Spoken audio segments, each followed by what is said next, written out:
All right, everybody, welcome into Concrete Jungle, a New York baseball podcast here on FingerLakes1.com. Paul Russo, Kyle Evans here with you as always. If you're a longtime listener, viewer, either or, we're a multi-giving platform here. You know that we usually do Thursday. I had a root canal yesterday, so good fun. Highly recommend everybody. But no, I appreciate Kyle you having the flexibility to do our late week edition on Friday this week. Kind of helps, right? Subway Series. To me, there's not a ton to really discuss there. There is some for you, but overall, I think it's because we both saw the same thing, more or less, and it's just kind of like, well, the hell type thing. But we already have a trade involving the Mets that we'll discuss because it's appearing that they're for sure going to be more or less sellers here at the deadline. Some injury updates and preview the weekend ahead for both teams. So we'll get to all that, Kyle. But good week so far for you. Everything going good? Yeah, it seems like it's been a lighter week. I'm kind of tired of, only having baseball on. But I was going to tell you this story off air, but I'll just say it now. Go ahead. I actually almost forgot that we weren't having a pod yesterday. Oh. Until I saw your tweet at midnight. All right, yeah. Saying you had a root canal in 9 hours. Yeah. I had my alarm set and everything, and I'm like, oh, wait a minute. It's Friday. Yeah. I was about to come in and, be ready for a podcast without you. So the tweet that you're referencing, I will. We have to backdrop it a little bit here, right? All of a sudden, it's right Wednesday / I guess Thursday, technically at midnight at that point. I'm laying in bed. I have MLB Network on as I usually do, and all of a sudden on Twitter or X or whatever the hell it's called now.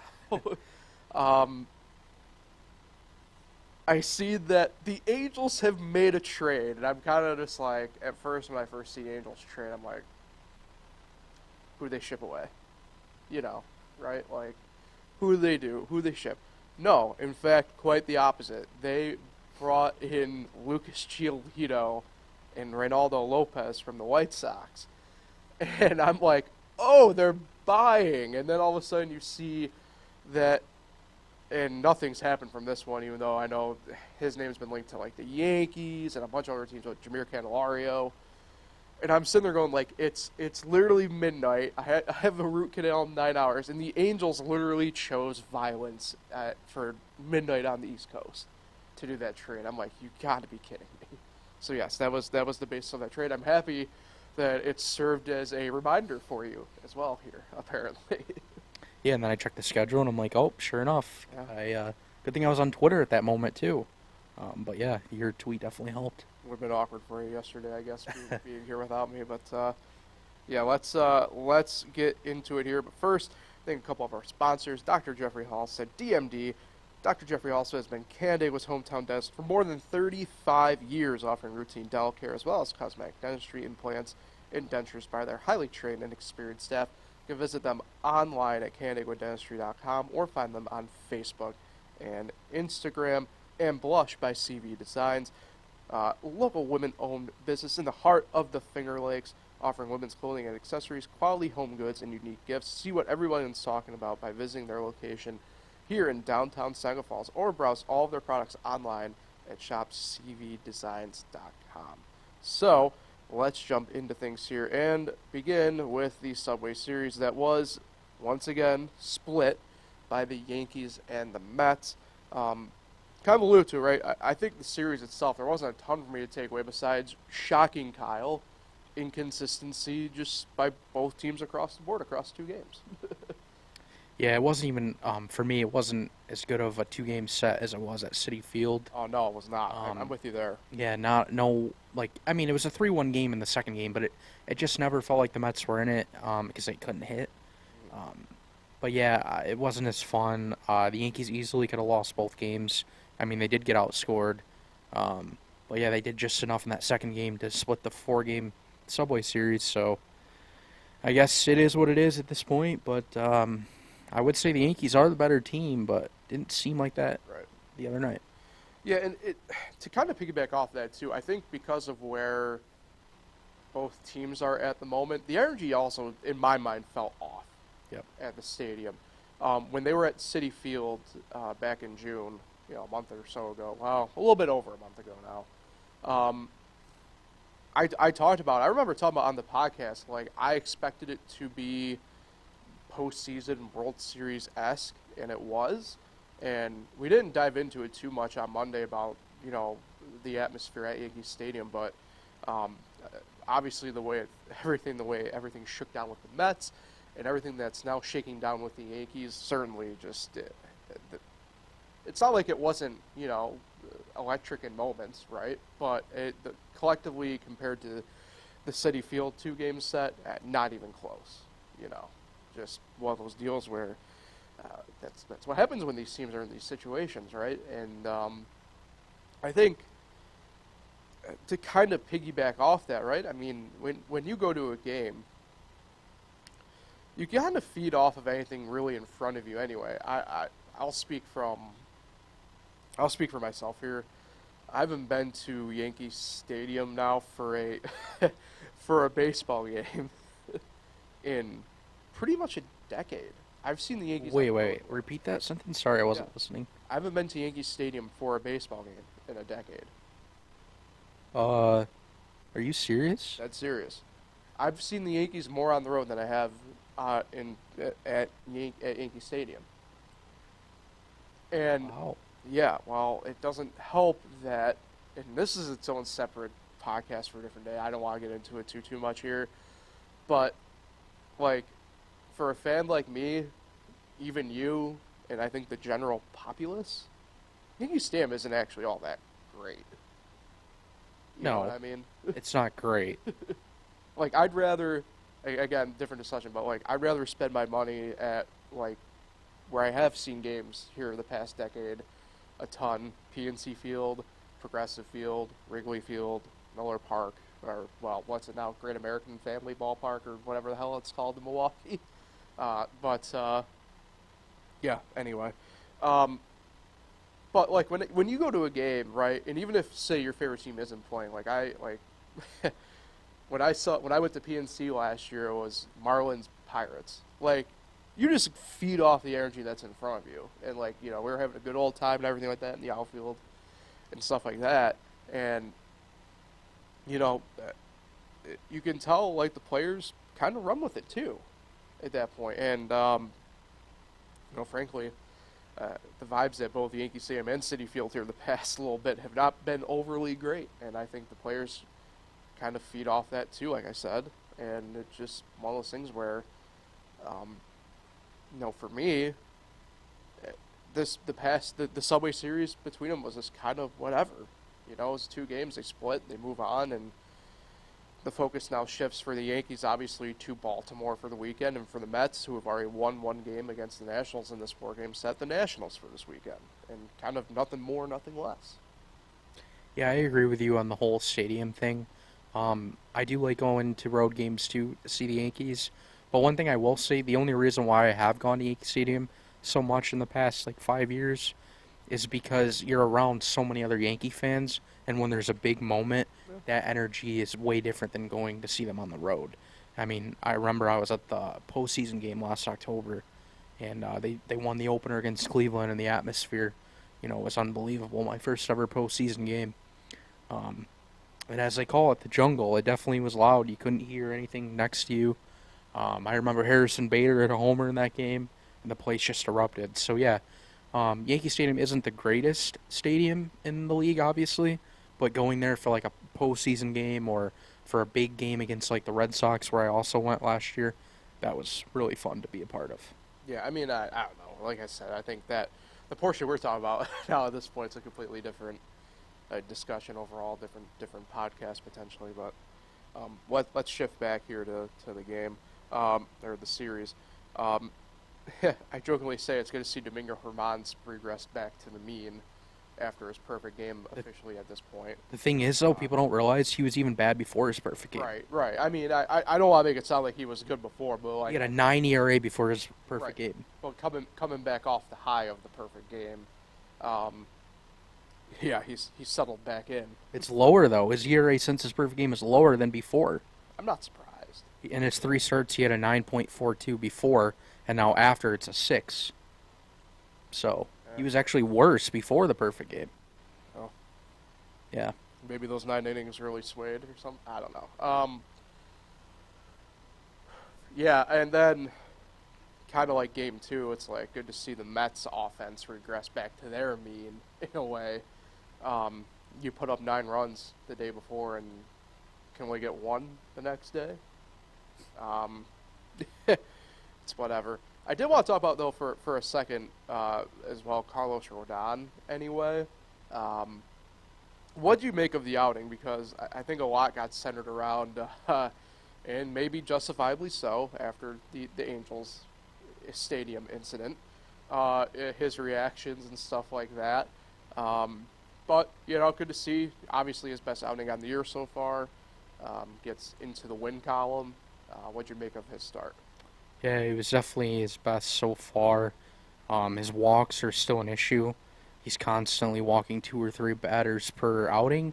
Again, he's only made, 3 starts now. So it's a small sample size, but yeah, walks, if he continues to do this, are going to kill him, especially against better teams. But I did think, to be honest, if I'm being honest here, I think the Mets did hit a lot of balls hard. And to me, the Mets kind of got unlucky. They were like I can remember Pete Alonso smoking 2 balls that were hit pretty hard with runners on, and just the Mets couldn't really catch a break there. But I mean, the numbers show that Rodon did pitch well, but there was moments where it could have gone differently.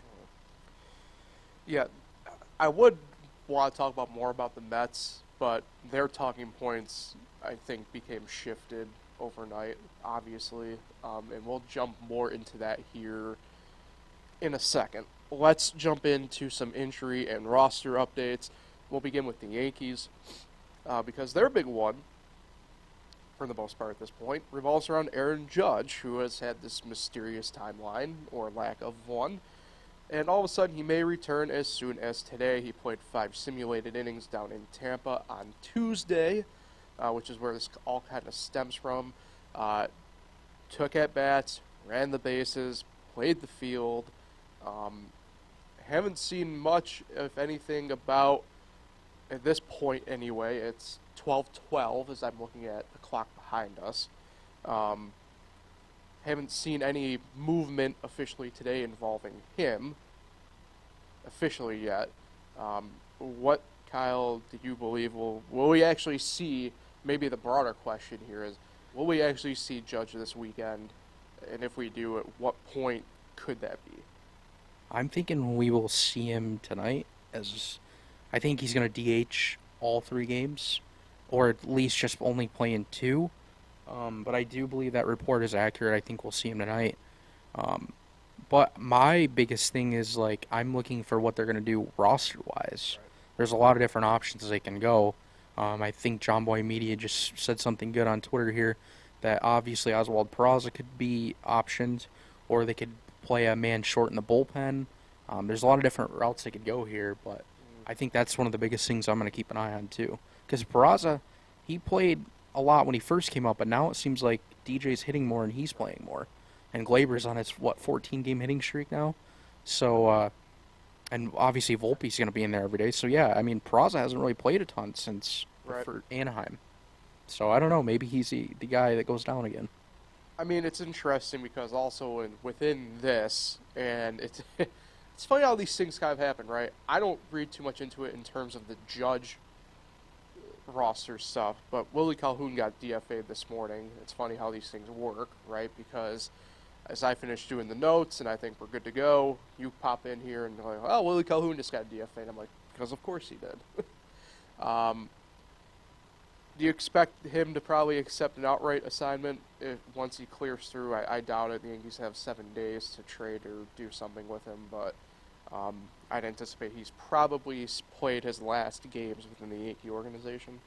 Yeah, I don't think he's going to be thrilled to go to AAA, and he knows how many outfielders the Yankees have now. I mean, Greg Allen, Jake Bauers, obviously Giancarlo plays in the outfield, Isaiah Kiner-Falefa plays in the outfield, now Judge. There's just so many options that, yeah, I don't think he's going to get that time as a starter again unless there's an injury. Yeah. So piggyback off this too, Nessa Cortez was supposed to pitch in rehab game with Somerset tomorrow, but that got pushed up to tonight. So that will be his second rehab start, right? These ones are always tough to have expectations on. I think we knew kind of what we saw with him for the first one this past weekend. Any inclination why they pushed him up that you saw? I didn't see anything. But This actually was the regular scheduled spot. Last week is they pushed him a day back to Saturday. yeah. So yeah, this is on 5 days of rest. So tonight I'm really only watching for pitch count. I mean, he only threw 42 his first appearance, so I'm thinking maybe around 60-ish would be the goal tonight, and then he'll make his third one and hopefully 80, 85. So, and then he'll be ready to be activated. So yeah, results for me don't really matter in the minors, these rehab games as much.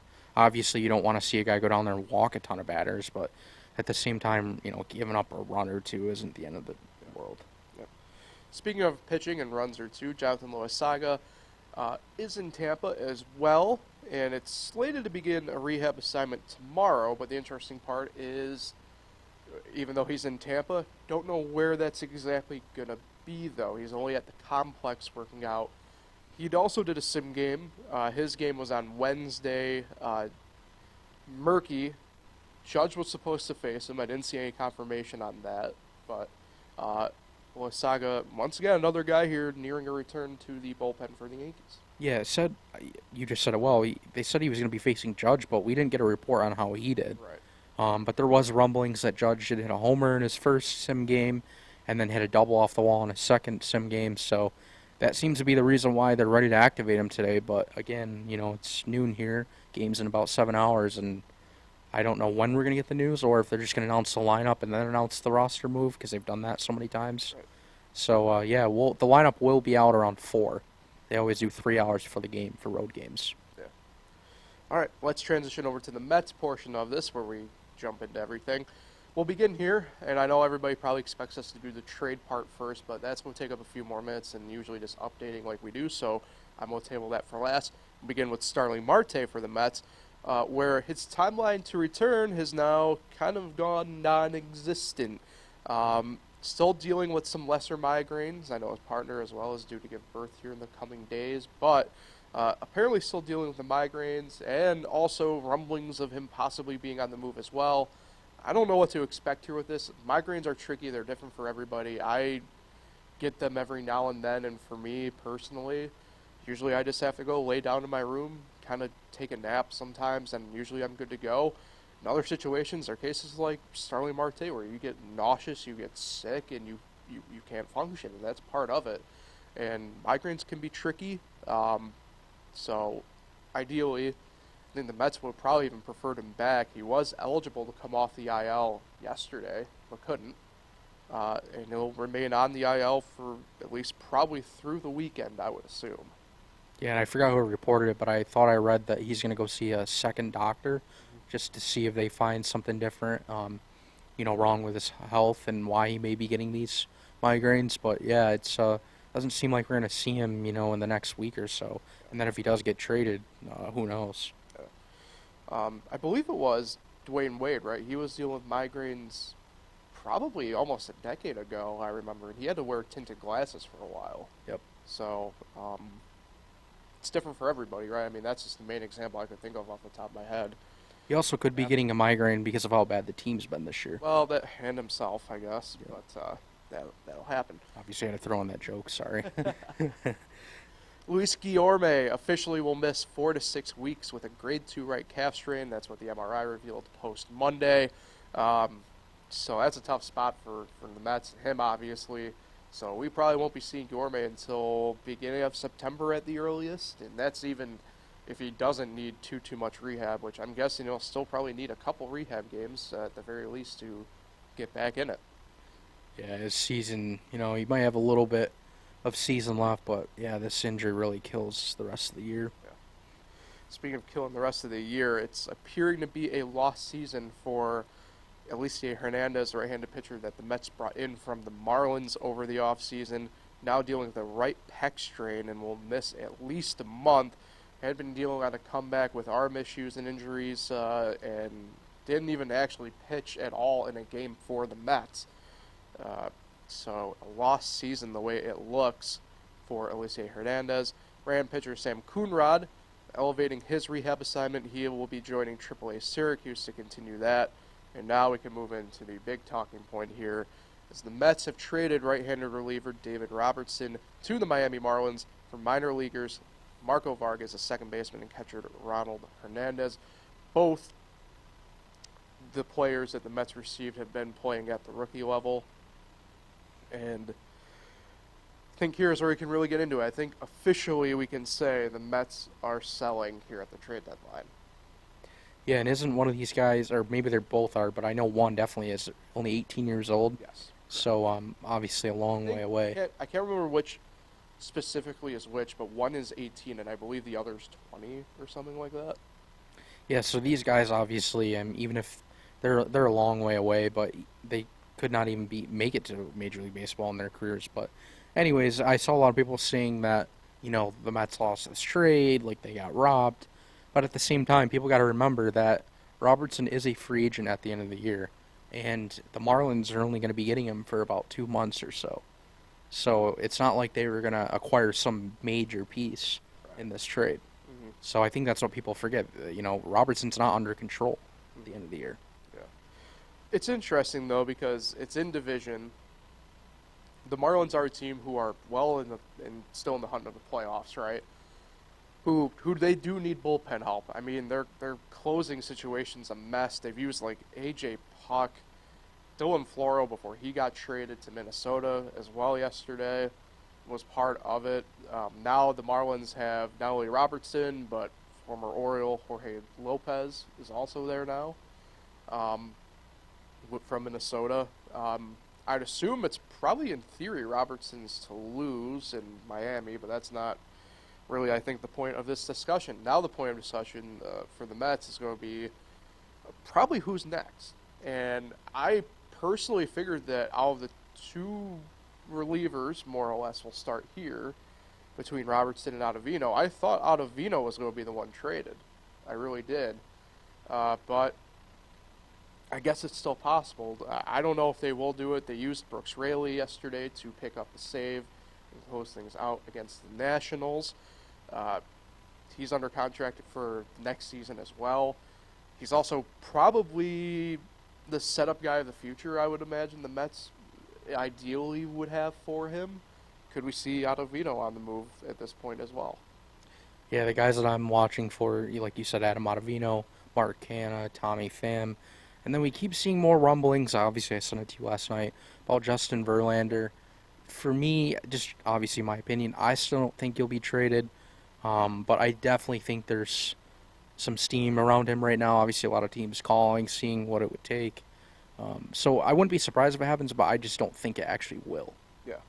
I mean, where there's smoke, there's fire, right? And that's something I've been saying here for the past couple of weeks.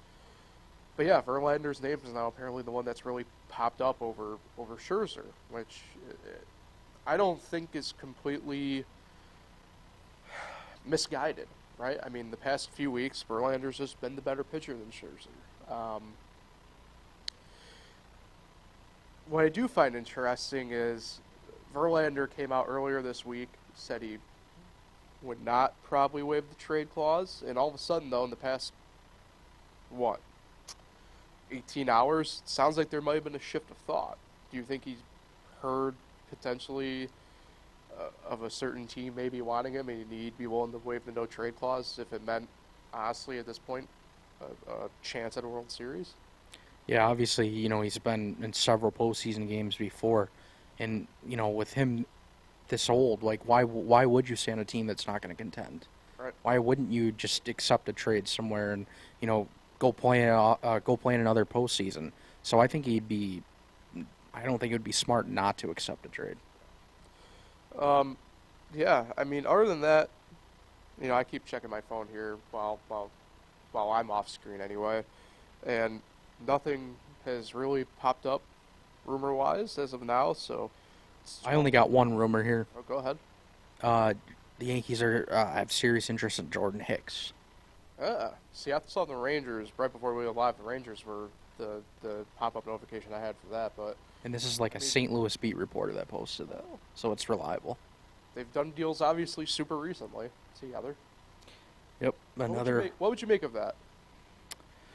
guy throws pretty damn hard. But yeah, it'd be a perfect for a bullpen that still somehow has the best ERA even after their struggles. So yeah, it'd make the bullpen much better. And then, like I said, or like we've talked about, getting Jonathan Loizaga back too, the bullpen would be very, very good. Yeah, definitely.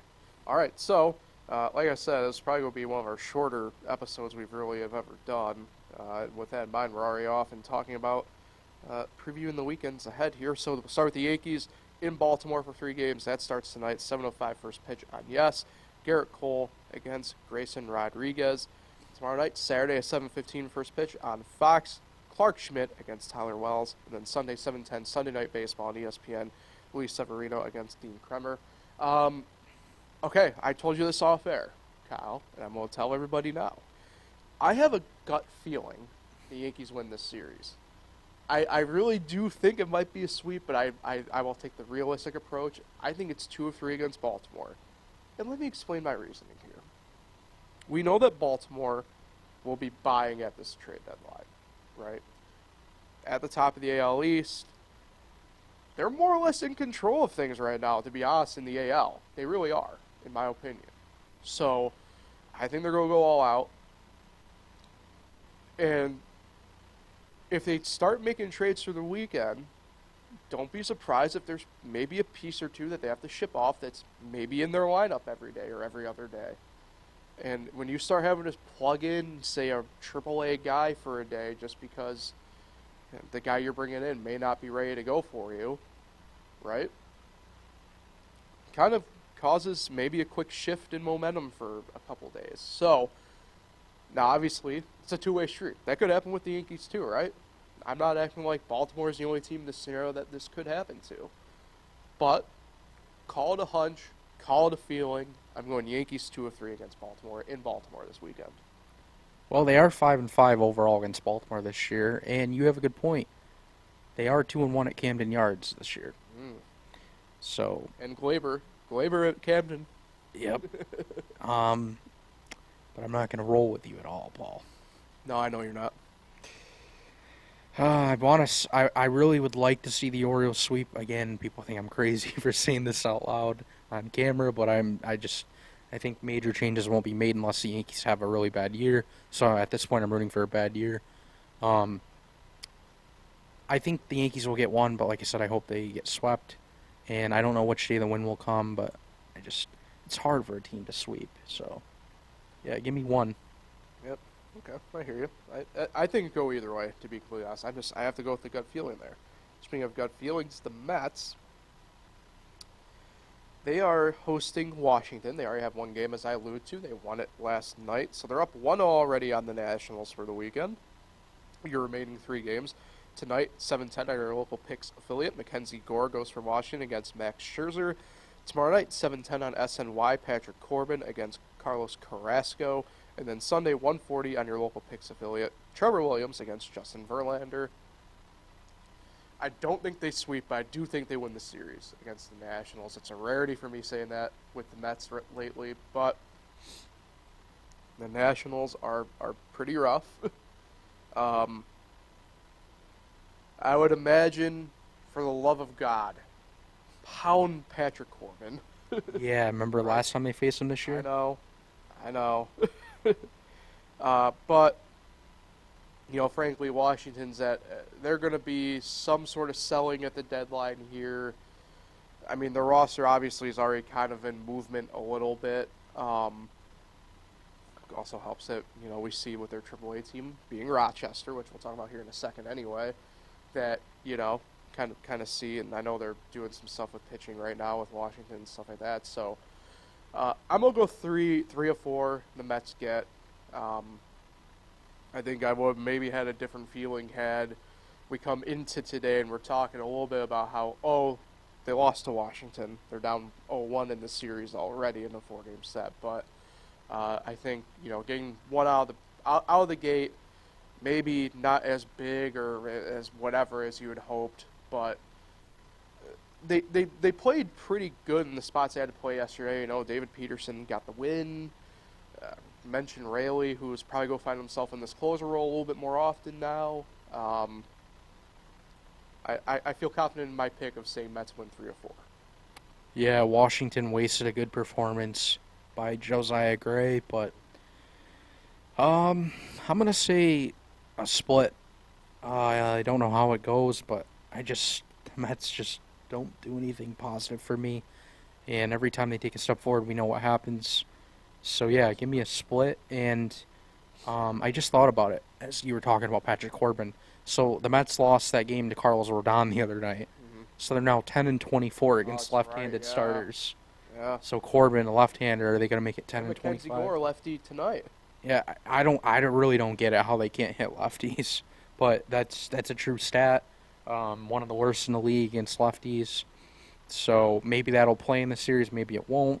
Sometimes the Nationals do though put up some runs with their younger players, so you just never know. The Nationals don't strike out a ton. They don't. They have a bunch of guys who just kind of get in play. Hey, look, you know, shout out Joey Meneses, right? I mean, there's a lot of people we can kind of shout out here a little bit with them because of obviously the affiliation with Rochester that we see. But you're right. I mean, it's a team that they just put the ball in play and whatever happens kind of happens. Yeah, pitching for me is what really kills them, especially the bullpen. You look at a lot of those guys, we've seen them through Rochester and stuff. But yeah, there's times where that young offense can put up runs. So we'll see what happens. I think a split. But yeah. Yeah. All right, before we get out here, let's transition over to our friends on the farm, Rochester and Syracuse. A couple interesting things here, and both Rochester and Syracuse are on the road this week. Obviously, Rochester and Worcester, and Syracuse and Lehigh Valley. Both are dealing with the elements and the weather a little bit here. That's resulted in Rochester. They're up 2-1 after a doubleheader yesterday. Syracuse split with Lehigh Valley right now. Their game from last night suspended. They're finishing that up today before the scheduled game. Couple news and notes here for Rochester. First, Franmil Reyes placed on the injured list. Catcher Stephen Williams was assigned to Rochester. Jake Knoll activated from the injured list. Andres Machado was selected to Washington, and Amos Willingham was optioned to Rochester from Washington. For Syracuse, Dylan Bundy granted his release, and lefty Tyler Thomas assigned to Double-A Binghamton. A couple interesting kind of news and notes here, Kyle. I passed this along in our one group, Twitter group, last night. Luke Voigt for Syracuse became only the second Syracuse player, since apparently his stats were tracked in this sense, since 1961 to homer in 5 straight games. The first since the 2012 season, which is really interesting. It's kind of fascinating, right? The Luke Voigt thing for Syracuse at this point was brought in. I didn't have it on the sheet. I kind of forgot about it, admittedly, but Tyler White put himself on the voluntary retired list for the time being, which kind of sucks. I know he's had a really interesting career. You look at it, but you never kind of want to see anybody just take the back seat when they're not really ready to, in that sense. But Luke Voigt kind of filling that maybe true power spot for the Mets at the moment. And who knows? I mean, you put up numbers like this, and the Mets have a struggling offense. I mean, who knows? Might find himself up on that active roster here sooner than later. Yeah, or if they start trading all the guys that we mentioned, guys are going to move around, and maybe he gets like DH at bats. So yeah, that's a possibility. But if there was a guy to do what he did in homer in 5 straight games, I would totally predict him to do it. So yeah, I've always liked Luke Voigt. He hasn't had the same MLB career since he left the Yankees. So hopefully he finally gets a chance to show what he can do and get on a roll. Because when he's healthy and in the lineup every day, he showed us he can hit. Yeah, for sure.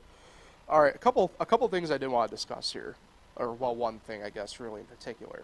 The standings for the International League, because it's such a fascinating thing to look at right now.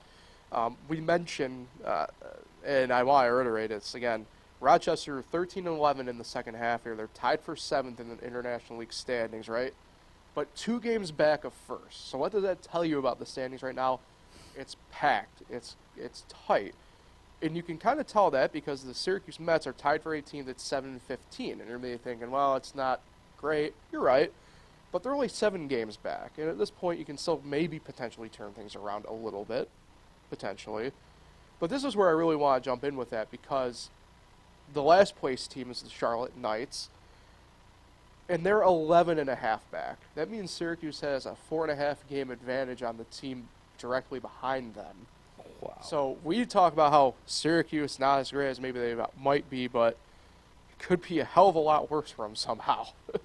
But it shows, I think, maybe just the competitive nature of the International League so far, the second half in particular, the fact that, really, I guess, outside of one team, everybody's still pretty tight and pretty compact and in it for the time being. Yeah, 7-15. I would have thought they were in dead last. Right. So yeah, that's a good point by you.